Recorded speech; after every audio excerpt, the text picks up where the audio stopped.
ध्यान दीजिए, वेदों के अर्थ को कोई समझ नहीं सकता, वेदों के अर्थ को समझ नहीं सकता। हां, क्यों? भागवत कहती है शब्द ब्रह्म सुदुर्बोधम प्राणेन्द्रिय मनोमयम अनंत पारम गंभीरम दुर्विगाह्यम समुद्रवत। 11वें स्कंद के 21वें अध्याय का 36वां श्लोक। ये समुद्र के समान है वेद, अगम्य है, इसकी कोई थाह नहीं पा सकता, क्योंकि वेदो नारायण साक्षात, ये साक्षात भगवत स्वरूप है वेद। वेदा ब्रह्मात्म विषया, भागवत 11वें स्कंद के 21वें अध्याय का 35वां श्लोक। ये भगवान के स्वरूप हैं वेद। जैसे भगवान को कोई नहीं समझ सकता, ऐसे ही वेदों के अर्थ को भी कोई नहीं समझ सकता।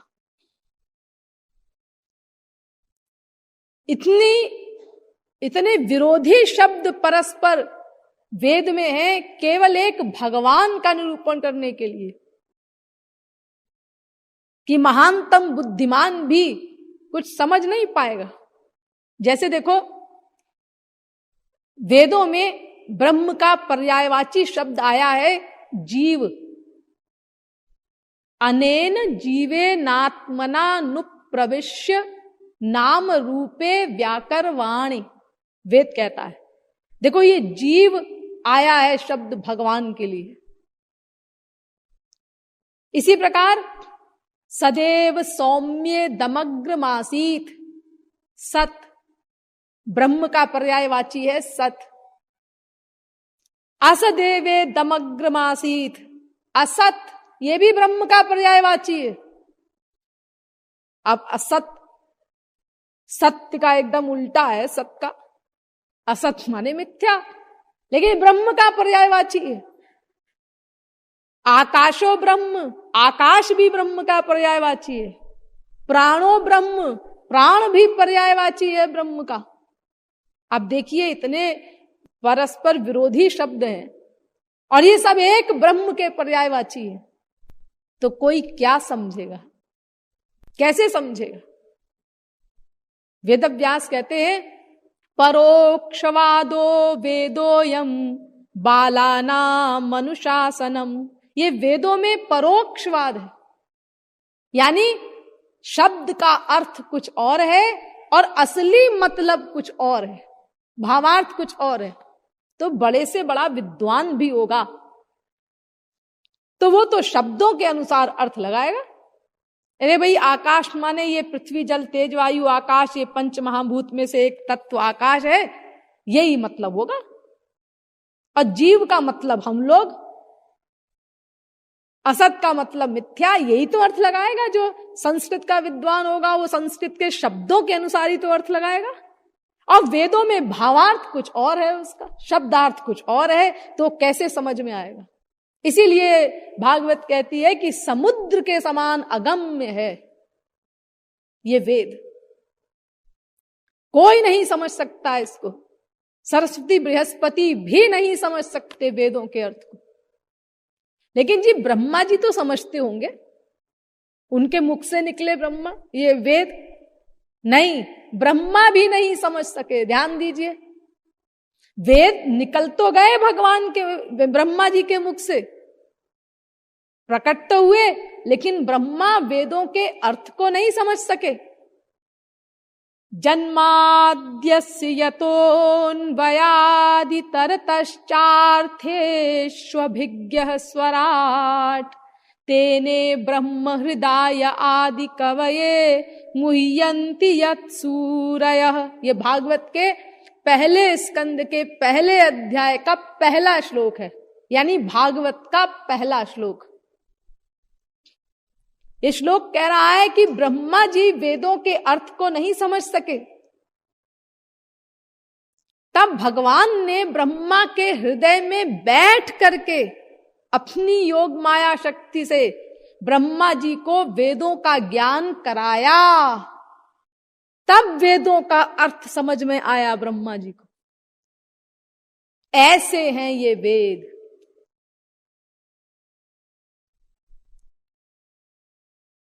इन वेदों का इसीलिए सबसे ऊंचा स्थान है, क्योंकि ये डायरेक्टली भगवान के मुख से, भगवान की श्वास से प्रकट होते हैं। ये अपौरुषेय हैं वेद, भगवान के हृदय में रहते हैं। वही अंतःकरण में रहने वाले वेद मूर्तिमान प्रकट हो जाते हैं सृष्टि के प्रारंभ में। अपौरुषेय हैं ये वेद, इसीलिए हमारे सनातन धर्म की सबसे बड़ी अथॉरिटी वेद माने जाते हैं। कोई बात सही है, इसका क्या प्रमाण? वेद कहते हैं तो सही है, वेद से मिला लो। कोई बात गलत है, क्या प्रमाण? वेदों से पता लगाओ। अगर वो वेदों के अनुसार सही है तो सही है, वेदों के अनुसार गलत है तो गलत है। वेद के अनुसार एक बच्चा भी कुछ बोले, चुपचाप उसकी बात मान लो, और वेदों के विपरीत भगवान भी बोले आकर के तो उनकी बात भी न मानो। और इसका देखिए प्रमाण है ज्वलंत, भगवान बुद्ध का अवतार। तो भगवान बुद्ध को हम नमस्कार करते हैं, प्रणाम करते हैं, आदर करते हैं, क्योंकि वो सुप्रीम पावर के अवतार हैं, हमारे ही भगवान के अवतार हैं, 10 अवतारों में एक हैं। लेकिन उनके सिद्धांत का बहिष्कार करते हैं, क्योंकि उन्होंने वेदों के विपरीत बोला। अब वो क्यों बोला, इस चक्कर में आप लोग मत जाइए, जो भी कारण रहा हो वो भगवान जाने। लेकिन चूंकि उन्होंने वेदों के अनुसार नहीं बोला, वेदों के विपरीत बोला, इसीलिए भगवान बुद्ध के सिद्धांत को हमारे यहां स्वीकार नहीं किया जाता। तो वेद सबसे बड़ी अथॉरिटी है। और हमारी इंडिया के अतिरिक्त विदेशी लोगों ने भी, जो बड़े बड़े फिलोसफर्स हुए, उन्होंने भी वेदों की अथॉरिटी को स्वीकार किया है और साफ साफ कहा है, वेदों जैसी पुस्तक विश्व में कोई दूसरी नहीं हो सकती। शोपेनहावर का नाम सुना होगा आपने, बहुत प्रसिद्ध फिलोसफर हुआ है। उसके शब्द हैं, there is no study so elevating as that of the Upanishads. It has been the solace of my life, it will be the solace of my death. यानी वेदों की जैसी फिलॉसफी है ऐसी विश्व में कहीं नहीं है। इन्हीं से मुझे अपने जीवन में शांति मिली है और इन्हीं से मुझे मृत्यु के समय भी शांति मिलेगी। फिर कहता है Schopenhauer, almost super human conceptions whose originators can hardly be said to be mere men। वेदों में जिन बातों का वर्णन है उनको पढ़ करके साफ पता चलता है कि ये किसी मनुष्य के विचार नहीं हो सकते, किसी मनुष्य की वाणी नहीं हो सकती। और मैकडोनल्ड नाम का फिलोसफर हुआ है, उसने कहा है कि if these words of Schopenhauer require any confirmation, I would willingly give it as a result of my lifelong study। अगर शोपेनहावर के ये जो शब्द हैं इनको किसी प्रमाण की आवश्यकता है, किसी समर्थन की आवश्यकता है, तो मैं अपने पूरे जीवन के अध्ययन के आधार पर उस समर्थन को सहर्ष प्रदान कर सकता हूं। यानी शोपेनहावर की बात 100% ठीक है, वो कहते हैं।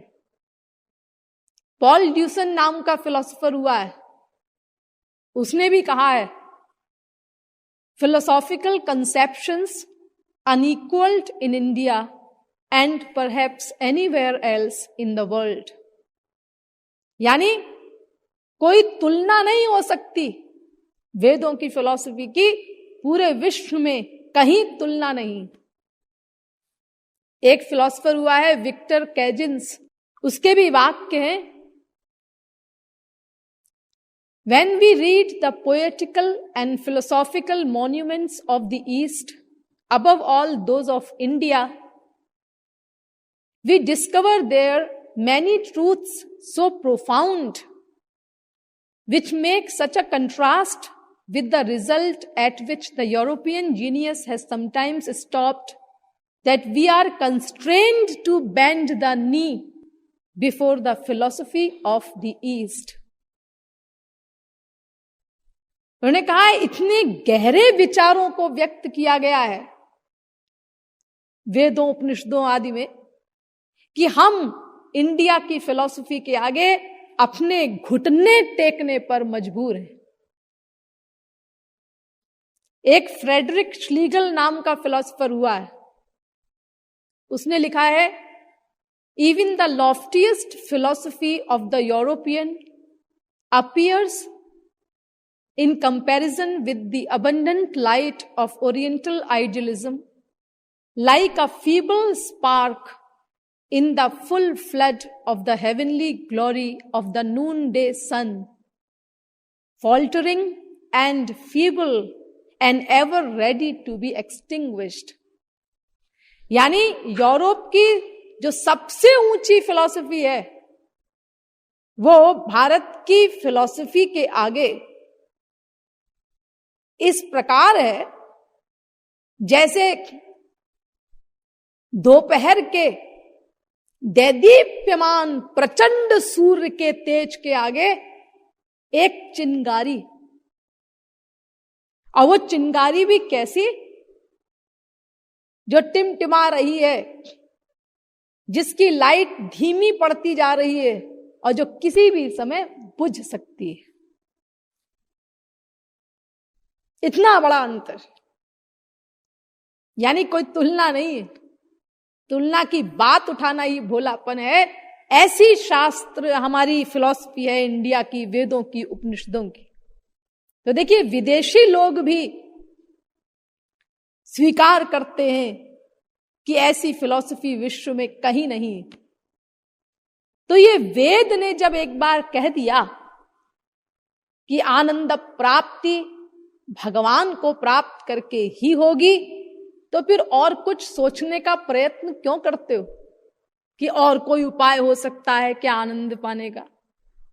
और फिर कॉमन सेंस की भी बात है, लॉजिक से भी समझ में आता है कि जब हमको ये पता चल गया कि भाई हम आनंद क्यों चाहते, हम आनंद स्वरूप भगवान के अंश हैं और हर अंश अपने अंशी से ही प्यार करता है, इसीलिए आनंद आनंद रूपी भगवान के अंश होने के कारण हम आनंद से प्रेम करते हैं, आनंद की खोज कर रहे हैं।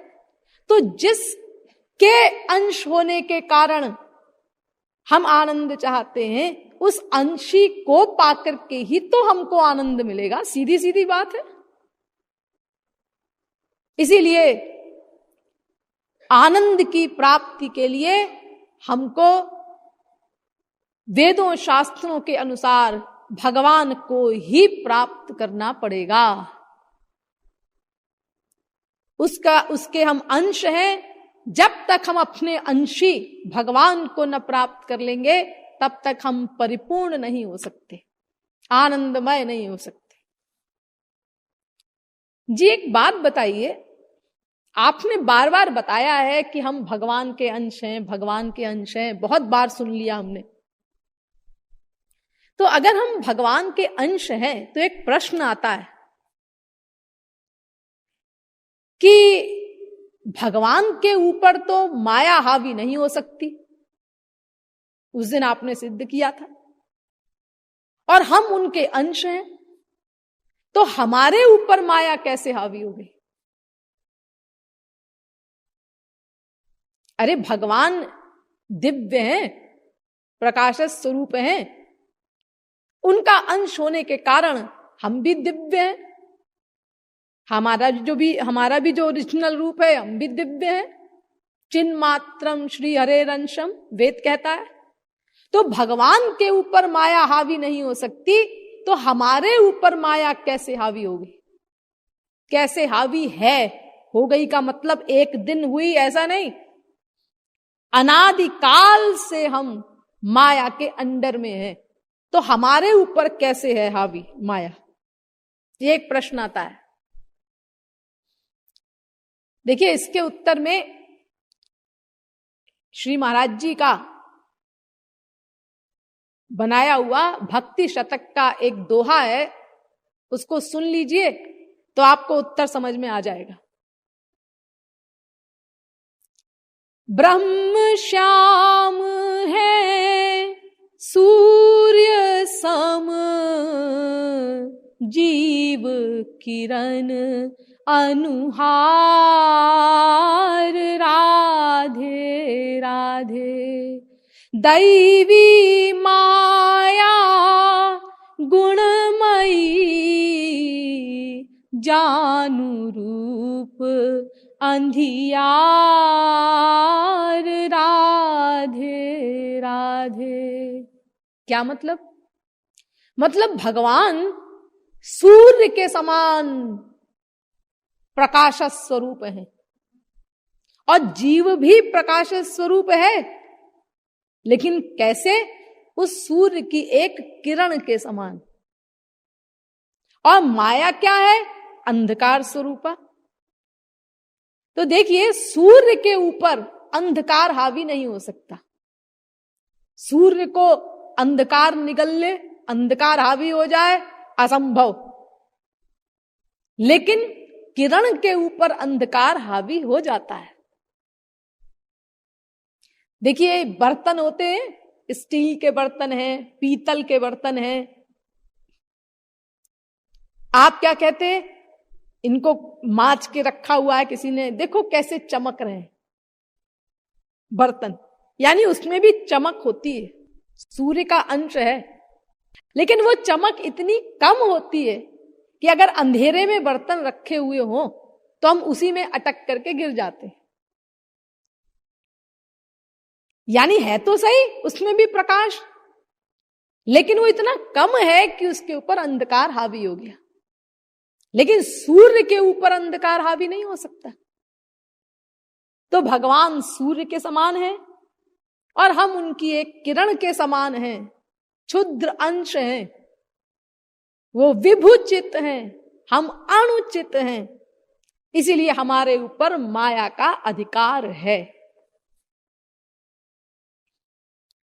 अच्छा, एक बात और बताइए, हम भगवान के अंश हैं, हाँ, तो अगर हमें दुख होता है, हम दुखी होते हैं जैसे, तो हमारे दुख से, हमारे दुखी होने पर हमारे अंशी भगवान को भी दुख होता होगा। भाई, जैसे हमारा ये देह है, तो देह के किसी भी अंश में जब कष्ट होता है तो हमें भी कष्ट होता है। आंख में दर्द हो रहा है तो हमें भी दर्द होता है, हम भी दुखी होते हैं। हाथ में चोट लग गई, दर्द हो रहा है, हमें भी दुख होता है, हमें भी दर्द होता है। तो ऐसे ही हम भगवान के अंश हैं, तो हमें जैसे दुख होता है, तो ऐसे ही हमारे दुखी होने पर हमारे अंशी को भी दुख होता होगा। वेदव्यास ने इस प्रश्न का उत्तर अपने ब्रह्म सूत्र में दिया है। उन्होंने एक सूत्र बनाया है, प्रकाशादिवत न एवं परः। यानी जीव जैसे दुखी होता है, ऐसे ब्रह्म दुखी नहीं होता, भगवान दुखी नहीं होते। फिर उन्होंने उदाहरण दिया है कि सूर्य के प्रकाश की तरह